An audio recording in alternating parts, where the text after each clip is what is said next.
أعوذ بالله من الشيطان الرجيم. بسم الله الرحمن الرحيم. عما يتساءلون عن النبأ العظيم الذي هم فيه مختلفون كلا سيعلمون ثم كلا سيعلمون ألم نجعل الأرض مهادا والجبال أوتادا وخلقناكم أزواجا وجعلنا نومكم سباتا وجعلنا الليل لباسا وجعلنا النهار معاشا وبنينا فوقكم سبعا شدادا وجعلنا سراجا وهاجا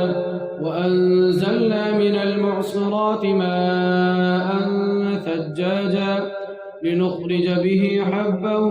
ونباتا وجنات ألفافا إن يوم الفصل كان ميقاتا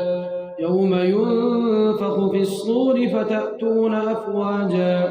وفتحت السماء فكانت أبوابا وسيرت الجبال فكانت سرابا إن جهنم كانت مرصادا للطاغين مآبا لابثين فيها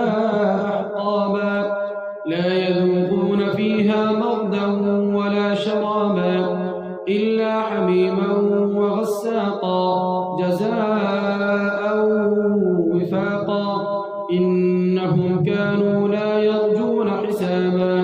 وكذبوا بآياتنا كذابا وكل شيء أحصيناه كتابا فذوقوا فلن نزيدكم إلا عذابا إن للمتقين مفازا حدائق وأعنابا وكواعب أترابا وكأسا دهاقا لا يسمعون فيها لغوا ولا كذابا جزاء